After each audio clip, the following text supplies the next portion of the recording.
nice, isn't it? A bit more comfortable than your regular ride. Yeah, in these conditions it is with air conditioning. Nice sound as well. I like this. Have you driven this particular model before? Yeah. Yes. I've got one in order actually, but it doesn't come through until, at the moment, October, November, just with the build times and things like that. This is in the UK, is it? No, this is in France. Oh, in France. Yeah, I live in France. Nice. So, Even better. yeah. So it's always nice to drive on them. I had the original RS4, not, you know, there was only one previous generation, and I loved that. And I drove it actually on a track day at Knockhill, which is, you know, a circuit in Scotland, and I came away from having driven it around the circuit, not having driven it on the road, but on the track. I thought definitely I'll have one of those. So I phoned them up and ordered one. I loved that. So when this came up, and my car just naturally came up for, you know, its time renewal, then it had to be one of these. So that'll be just for driving around the back roads of France? Yeah, just for down there. I don't actually do too many kilometres now, just purely because of the amount of travelling, you know, trips like this sort of take your weekends away. However, when I do, I like to actually drive something nice. Gonna do another wagon? Another Avant? Yeah. You can get that. I've ordered the coupe though. I like this style. So I've got this generation car, but in the S4 at the moment. I think we're ready to roll.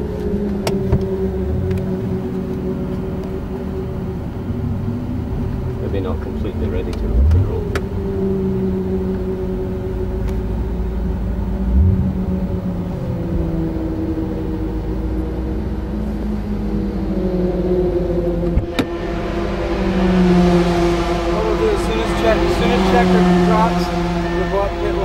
I'll tell you, and then they'll release you. Yeah, okay, and it's, as he said. Yep, perfect, cool.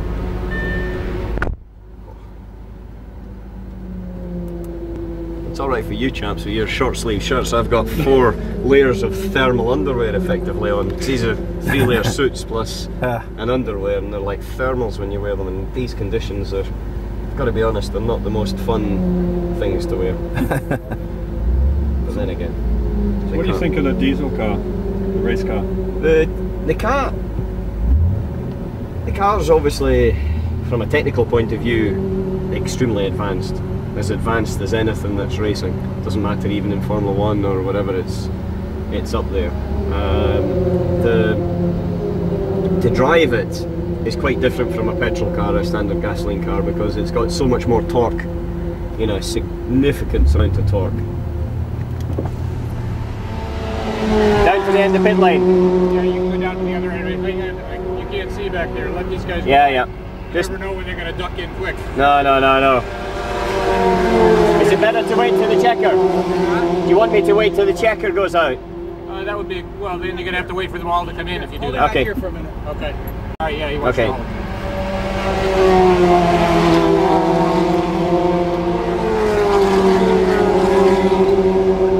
In terms of the diesel, to drive it, you just can't be quite as brutal with your throttle application, because you've got 1100 Newton meters of torque and 650 horsepower, and you know, at the end of the day you've got to treat it with respect, just because of that sheer power aspect.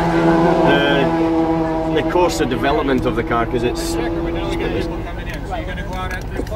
well, whenever you want me to go. Yeah. The development of the car will be to make it more powerful, give it, you know, better grip levels, more consistent grip levels, but also to make it a little bit smoother to drive. And that's part of just the evolution process. It was exactly the same with the R8. When we ran that for the first time in 2000, you know, you had to hang on to it at times. And then now what we have is an extremely docile car in comparison. But the performance of it is just unbelievable. It's completely out of this world. You know, you got so much power. You've got, in terms of aerodynamics and things, that's all changed because of the regulation as well. But you know, chassis is much better, engines significantly better, and plus we've got but 10% better fuel mileage. I hear the other teams are starting to complain and say it's all unfair now. It was fair enough when, you know, they could build a diesel if they want. Yeah. You know, the regulations are there. If they want to build a diesel, they can build a diesel. There's no one stopping them. Right. And Don't break the pretty automobile. I'll try not.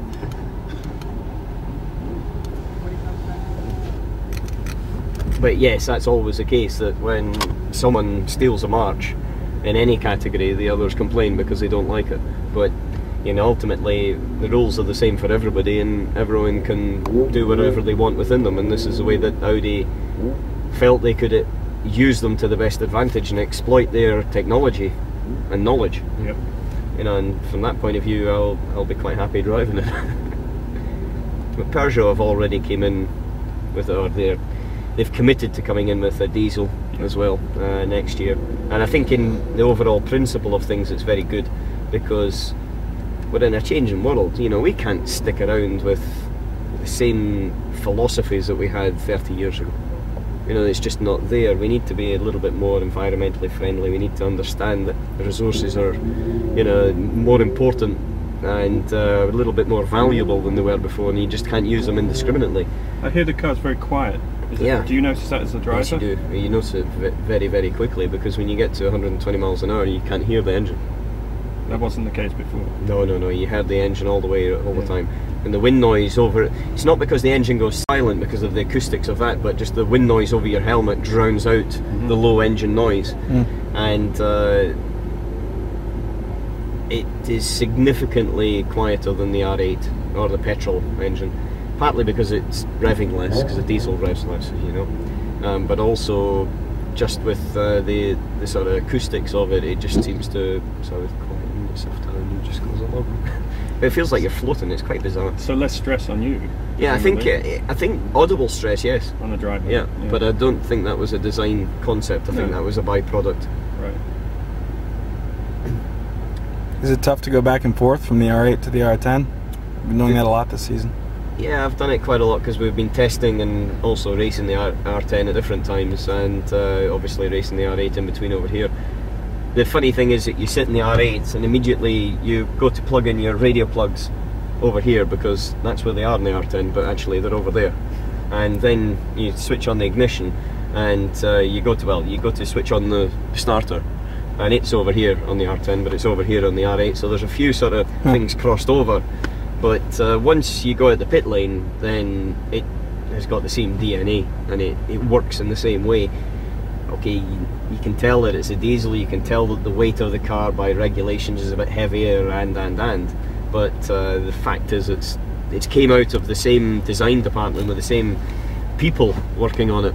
You know, the aero evolutions and the chassis evolutions and the technical director and the big bosses are all the same that were there when the R8 came out. So it's understandable, in my opinion, that it's very similar. When you come back in, they're going to open this gate right here for you. Okay, perfect. Okay. Yep, lovely. Thanks.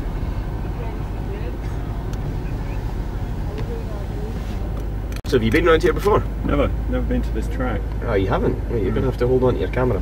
Okay. It's a very, very tricky circuit. Really, really demanding, because even though it's short,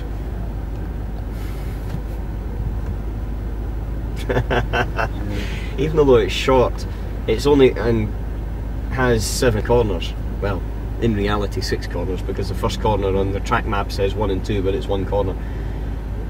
If you make a mistake, or don't necessarily make a mistake, but just don't get it perfect, then you lose such a big percentage of your lap. And so from that point of view, the penalties are very, very big. The other thing is that it's got, you'll see, it's got some concrete patches, which I think is partly due to the weather up here in the winter. It just basically freezes and breaks up the tarmac quite significantly, and so they've concreted into areas that have obviously broken up, and that's got different grip levels to the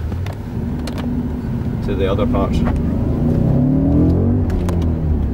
we're meant to do 60 kilometers down here, which is what we're doing now.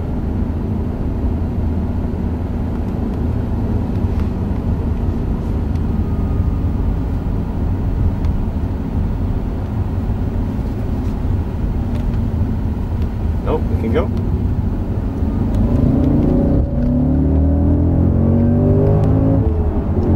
So this is the first corner.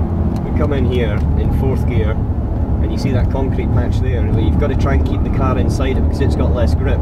Then you get to the second part and let the car run out wide, all in 4th gear, running up here. This is tricky because the camber falls in, but then it flattens out. And again, just as it flattens out, you get to that concrete area through the right hander. The right hander's in 4th gear. We bounce up over the curb. In the dampen in this car, you don't feel it, but in the race car, this is a very, very bumpy straight. Come into the... now this one will blow your mind. What do you mean?